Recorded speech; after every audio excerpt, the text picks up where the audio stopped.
jetzt wohl die letzte. Ich hoffe, der Lautsprecher hält noch so lange durch. Erstmal wünsche ich uns allen ein kämpferisches Jahr, dass unser Widerstand gegen die neue Landebahn und den Fluglärm nicht nachlässt. Ich spreche hier als Vertreterin der BI Flörsheim-Hochheim. Mein Name ist Birgit Stern. Die Montagsdemos haben gezeigt, dass wir von Montag zu Montag mehr werden. Und das ist gut so und das muss so bleiben. Denn wer hätte es gedacht? Die Verantwortlichen in Wiesbaden rühren sich plötzlich. Bei Fraport auch. Man setzt sich zusammen zu Sondergipfeln. Man lädt uns ja sogar ein. Und wir werden kommen.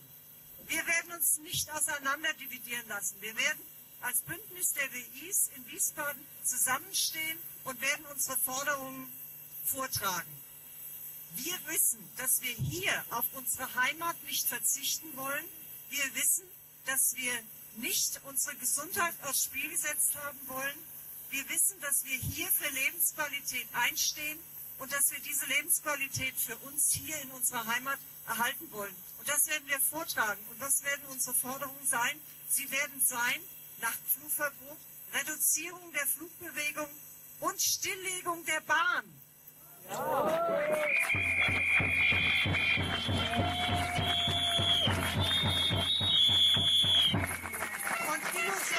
Und illusorisch ist diese Forderung mitnichten.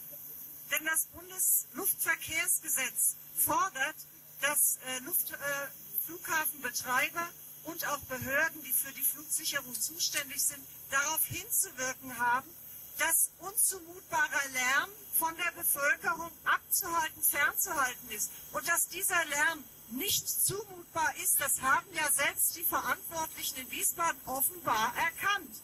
Wenn Herr Posch plötzlich sagt, dass er doch sehr überrascht sei über die Intensität des Lärms.